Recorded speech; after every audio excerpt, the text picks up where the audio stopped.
नमस्कार दोस्तों, स्वागत, प्रणाम, अभिनंदन आप सभी लोगों का। मैं अनिल पांडे अहमदाबाद गुजरात से आप सभी लोगों का तहे दिल से स्वागत करता हूं। दोस्तों, आज मैं फिर से लाया हूं आप सभी लोगों के लिए एक यूनिक वीडियो।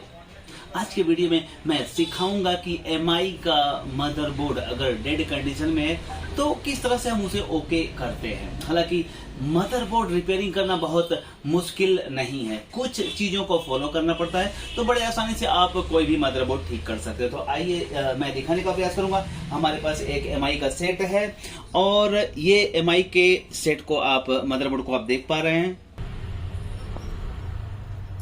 देखें, ये एमआई का मदरबोर्ड है और इस एमआई के मदरबोर्ड को ओके करने से पहले आपके पास ये वोल्टेज डिटेल चार्ट होने चाहिए। देखिए, ये एमआई के उसी मदरबोर्ड का वोल्टेज डिटेल चार्ट है। अब इस वोल्टेज डिटेल चार्ट में आप जहां पे निश्चित वोल्टेज आने चाहिए वो आप देख पा रहे हैं। यहाँ देखें 12 वोल्ट दिया है, यहाँ 12 वोल्ट दिया है, यहाँ 1 वोल्टेज आना चाहिए, यहाँ 1 वोल्टेज आना चाहिए। यहाँ देखें 3.3 वोल्टेज, यहाँ 5 वोल्टेज और यहाँ 1.8 वोल्टेज। ये वोल्टेज की पूरी रीडिंग यहाँ दी गई है। तो अब उठाएं ये मीटर, अपनी तलवार इसलिए कि हम लोग तो इसी से लड़ाई करते हैं। तो ये अपनी तलवार है, इसको आप उठाएं और साथ में तलवार के साथ एक ढाल की भी जरूरत पड़ेगी। ये देखें, अपनी ढाल है। ढाल मतलब ये कुछ टूल्स होते हैं जो हमारे पास होने चाहिए। और अब ये एक वोल्टेज वेरिएबल मीटर है, जितना वोल्टेज चाहिए उतना वोल्टेज आप यहाँ से एडजस्ट करके आप यहाँ से प्राप्त कर सकते हैं। तो ये एक वोल्टेज वेरिएबल मीटर आपके पास होने चाहिए और ये जो हमारा रेगुलर मीटर आता है ये होने चाहिए। अब हम इस मदरबोर्ड के वोल्टेज की रीडिंग इसके अकॉर्डिंग करेंगे। तो हमने सेट को चालू किया। अब हम सबसे पहले यहाँ चेक करेंगे कि क्या यहाँ 330 वोल्टेज आ रहा है कैपेसिटर पे। देखें, यहाँ 322 वोल्टेज आ गया। आप देख पा रहे हैं, मीटर पे भी फोकस करें, थोड़ा सा आप चाहें तो नजदीक से दिखा सकते हैं। ये देखें 330 वोल्टेज आ गया। यहाँ पे 12 वोल्टेज आने चाहिए, यहाँ पे देखें 12 वोल्टेज आ गया, ये भी सही है। अब इस वोल्टेज डिटेल चार्ट के अकॉर्डिंग हम सारे वोल्टेज की रीडिंग लेंगे। ग्राउंड पे हमने रख दिया। अब आप देख पा रहे हैं कि यहाँ 12 वोल्टेज आना चाहिए, तो यहाँ 12 वोल्टेज आ गया। यहाँ पे भी 12 वोल्टेज दर्शा रहा है वोल्टेज डिटेल चार्ट, यहाँ कहीं पे दिखा रहा है। देखें आप, देखें यहाँ 12 वोल्टेज भी आ रहा है। अब ये दोनों कॉइल पे हम चेक कर ले रहे हैं। यहाँ 1 वोल्टेज, देखिए यहाँ 1 वोल्टेज आ गया और यहाँ भी 1 वोल्टेज आना चाहिए। यहाँ तक तो ठीक है। अब इधर आ जाएं, इधर हम देखने का प्रयास करेंगे वोल्टेज डिटेल चार्ट के माध्यम से। 1.5 वोल्टेज यहाँ पे 1.5 वोल्टेज और इस कॉइल पे हम देख पा रहे हैं यहाँ पे 1.8 वोल्टेज देखेंगे। यहाँ देखिए 1.8 भी है और यहाँ पे होना चाहिए 3.3 वोल्टेज।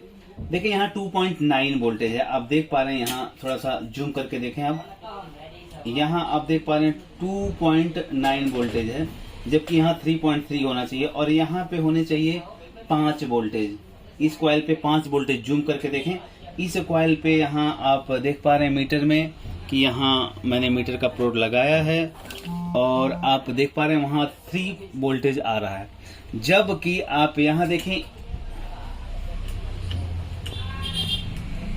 इस कॉइल पे देखें 5 वोल्टेज यहाँ दर्शा रहा है।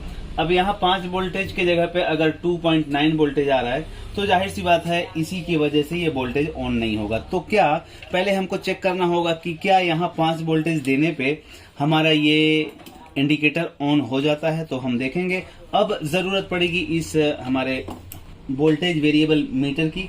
तो यहाँ हम देख पा रहे हैं कि यहाँ पे हम पहले सेट कर लेंगे कि यहाँ चूंकि हमें 5 वोल्टेज चाहिए तो हम इसको 5 वोल्टेज पे सेट करेंगे। देखें, यहाँ हम इसको घुमा कर सेट करेंगे, यहाँ 5 वोल्टेज होने चाहिए।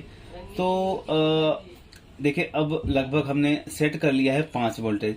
5.2 नहीं करके हम 5 वोल्टेज करेंगे। देखें परफेक्ट, यहाँ 5 वोल्टेज आ गया। और इसकी पुष्टि के लिए अगर हम मीटर से चेक करेंगे तो भी मैं दिखा दूं आपको कि ये मीटर में आप देखिएगा, मीटर में 5 वोल्टेज दर्शाएगा। देखें 5.1 दिखा रहा है। तो वहाँ मीटर पे भी आप जूम करके दिखा सकते हैं, जिसका मतलब ये परफेक्ट है। अब हमें चेक करना है कि क्या यहाँ 5 वोल्टेज देने पर हमारा सेट में इंडिकेटर आता है। देखें यहाँ हमने 5 वोल्टेज दिया और देखें आप यहाँ इंडिकेटर भी आ गया, आप देख पा रहे हैं। अब जब यहाँ इंडिकेटर आ गया और हम इसको ऑन करेंगे तो पिक्चर बननी चाहिए। देखें ब्यूटीफुल तरीके से पिक्चर बन गई। हो गया मदरबोर्ड का रिपेयरिंग। यही है मदरबोर्ड का रिपेयरिंग। अब हमें इस वोल्टेज वेरिएबल वोल्टेज मीटर की वजह से ये पता चल गया कि यहाँ वोल्टेज कम पड़ रहा था 5 वोल्टेज, और इसलिए ये सेट ऑन नहीं हो रहा था। और अब हमें ये पता चल गया कि यहाँ पे हम 5 वोल्टेज की आपूर्ति यदि कर दें तो निश्चित रूप से ये मदरबोर्ड ओके हो जाएगा। अब इस 5 वोल्ट को बनाने वाली जो ये रेगुलेटर आईसी है वो खराब है। अब वो आईसी खराब है, छोटी सी आईसी है, कहाँ ढूंढने जाएंगे। अगर मिल भी जाती है तो मुझे पता है कि हर जगह नहीं मिलती है। तो जब हर जगह नहीं मिलती है तो हम क्या करेंगे, उसके लिए ये बक कन्वर्टर का इस्तेमाल करेंगे। इस बक कन्वर्टर के माध्यम से हम इस 5 वोल्ट की आपूर्ति कर पाएंगे। अब मैं यहाँ कहना चाहूंगा आप इस बक कन्वर्टर का इस्तेमाल कर सकते हैं या इसका इस्तेमाल कर सकते हैं, किसी भी बक कन्वर्टर का इस्तेमाल कर सकते हैं। अब देखें यहाँ पे क्या करना है कि इसे हम 12 वोल्टेज देंगे तो जितना यहाँ लिखा है उतना वोल्टेज जिस पे हम शॉर्ट करेंगे वो वोल्टेज यहाँ से प्राप्त होगा। अब चूंकि हमें चाहिए यहाँ 5 वोल्टेज तो हम क्या करेंगे, पहले इसको इनपुट 12 वोल्टेज देंगे। अब इनपुट 12 वोल्टेज कहाँ से मिल रहा है वो एक सवाल है। तो आपको मदरबोर्ड में आप देखें तो यहाँ पे 12 वोल्टेज मिल रहा है। देखें आप, ये जो सॉकेट होता है हर मदरबोर्ड में ये सॉकेट तो होता ही है, और यहाँ चूंकि 12 वोल्टेज मिल रहा है, यहाँ चूंकि 12 वोल्टेज मिल रहा है तो हम क्या करेंगे, सबसे पहले यहाँ से 12 वोल्टेज उठाएंगे और इसको डिस्कनेक्ट कर दें। डिस्कनेक्ट करने के साथ में यहाँ हमें 12 वोल्टेज ले लेना है इस सॉकेट पर से।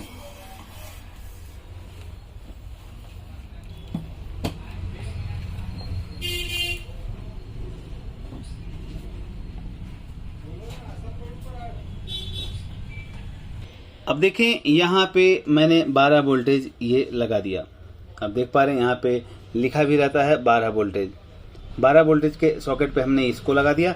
अब यहाँ एक चीज़ दिखाना चाहूँगा, यहाँ आप देखें जो stand by voltage STB voltage 5 लिखा है और यहाँ 3.3 लिखा है। अब जब यहाँ चेक करेंगे ना तो 5 वोल्टेज आपको प्राप्त नहीं होगा। तो आइए मैं चेक करके दिखाता हूँ कि यहाँ आपको 5 वोल्टेज प्राप्त नहीं हो रहा है, जैसा कि हमने पीछे चेक किया है। तो चेक करें, यहाँ पे देखें 3 वोल्टेज आ रहा है। अब चूंकि यहाँ 5 वोल्टेज आ गया है इसके आउटपुट में, आप देख पा रहे हैं यहाँ पे देखें मीटर पे यहाँ 5 वोल्टेज आ गया। तो अब हम क्या करेंगे, यहाँ पे इसको वायर निकालेंगे और बाहर कुछ करने की ज़रूरत नहीं है, ऊपर कुछ करने की ज़रूरत नहीं है। सिर्फ ये जो 5 वोल्टेज स्टैंड बाई के टेस्ट पॉइंट दिया है, इस टेस्ट पॉइंट पे हम 5 वोल्ट पहुंचा देंगे। देखें अब हमने ये टेस्ट पॉइंट पे 5 वोल्ट पहुंचा दिया। अब चूंकि थोड़ा सा सफाई से काम करना है तो बेहतर होगा ये डबल साइड गम लें हाथ में, इसको काट लें यहाँ से और काटने के बाद इसको यहाँ लगा दें।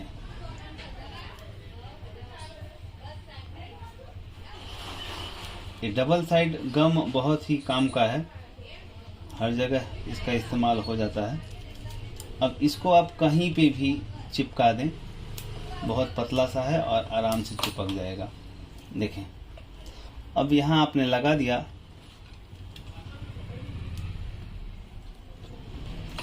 और अब इस सेट में चेक करें क्या हो रहा है। देखें हमने क्या किया, अंदर बक कन्वर्टर लगा दिया।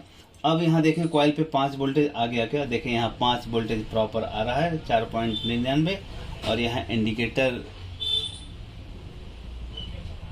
देखें स्टैंड बाई हो गया चालू। अब ये मदरबोर्ड ऑन हो गया।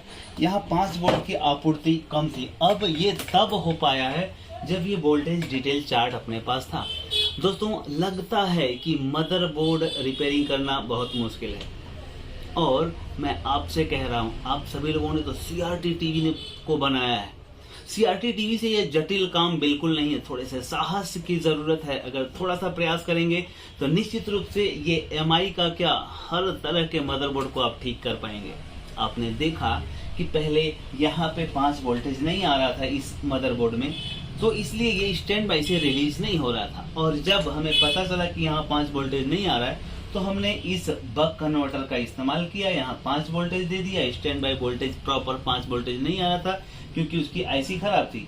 अब वो आईसी जो है वहीं लगे रहने दे, खराब अगर शॉर्ट है तब तो आईसी निकालनी पड़ेगी, लेकिन चूंकि आईसी शॉर्ट नहीं है, वहां 3 वोल्टेज आ रहे थे, किसी वजह से वो वोल्टेज कम आ रहे हैं, तो वो आईसी वहीं लगी है और हमने अलग से 5 वोल्टेज लगा कर वहां दे दिया, इस जगह पे 5 वोल्टेज दे दिया, तो सेट आपके सामने ओके हो गया। तो ये है तरीका मदरबोर्ड रिपेयरिंग करने का। तो जाते जाते आप लोगों से कहना चाहूंगा दोस्तों कि भाग्य के दरवाजे पे सर पीटने से कहीं बेहतर है कर्मों का तूफान पैदा कर दे, सारे दरवाजे अपने आप खुल जाएंगे। प्रणाम।